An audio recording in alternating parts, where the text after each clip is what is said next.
নমস্কার, আমি ডাক্তার সুশোভন পাত্র, কনসালটেন্ট পেইন ফিজিশিয়ান।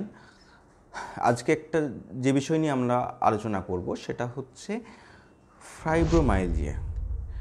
ফাইব্রোমাইলজিয়া মানে আপনার শরীরে বিভিন্ন জায়গাতে ব্যথা হচ্ছে, আপনি একটা ফ্যাটিগ অনুভব করছেন বা গোটা শরীরে দুর্বলতা অনুভব করছেন, কাজকর্ম করতে ভালো লাগছে না। এই ক্ষেত্রে মানে এই যে ওয়াইড স্প্রেড একটা গোটা শরীর জুড়ে ব্যথা, এগুলো কিছু কিছু কারণে হতে পারে। তার মধ্যে একটা কারণ ফাইব্রোমাইলজিয়া, আরেকটা কারণ হচ্ছে কোনো আর্থ্রাইটিস বা মানে রিউমাটয়েড আর্থ্রাইটিস। সেক্ষেত্রে বিভিন্ন গাঁটে গাঁটে ব্যথা হয়। ফাইব্রোমাইলজিয়াতে সাধারণত শরীরের বিভিন্ন অংশের মাংসপেশিতে ব্যথা হয়, বিভিন্ন জায়গাতে ব্যথা হয় এবং একটা স্টিফনেস থাকে। ফাইব্রোমাইলজিয়ার টেন্ডেন্সি দেখা গেছে মহিলাদের মধ্যে ছেলেদের তুলনায় বেশি, প্রায় 3 গুণ বেশি চান্স রয়েছে মহিলাদের একটা ফাইব্রোমাইলজিয়া হওয়ার জন্য। ফাইব্রোমাইলজিয়া হলে কি হয়, কি করে বুঝবেন যে আপনার ফাইব্রোমাইলজিয়া হয়েছে? একটা সারা শরীরে একটা ব্যথা থাকবে, মেনলি ফ্যাটিগ থাকবে, কোনো কাজকর্ম করতে ভালো লাগবে না, একটা উইকনেস থাকবে, আগের যে কাজকর্ম করতেন সেই কাজকর্ম আপনার ঠিক ভালো লাগবে না, একটা বর্ডার লাইন, তার সাথে ডিপ্রেশন থাকবে। এই বিষয়গুলো যদি আপনার থাকে তার মানে কিন্তু আপনার একটা ফাইব্রোমাইলজিয়ার দিকে তৈরি হয়েছে।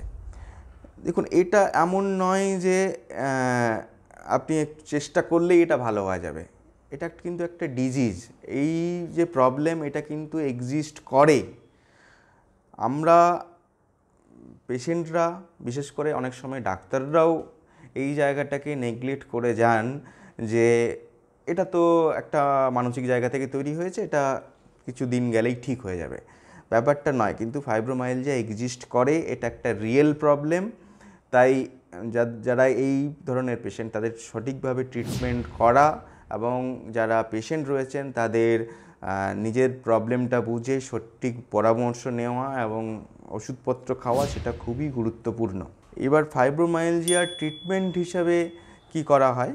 দেখুন, ফাইব্রোমাইলজিয়া সাধারণত কিছু অ্যাকিউট পেন কিলার, মানে হচ্ছে যে প্যারাসিটামল, এনসেডস, এইগুলো খেলেন, এতে খানিকটা সময় কিন্তু ফাইব্রোমাইলজিয়ার জন্য হেল্প করলো।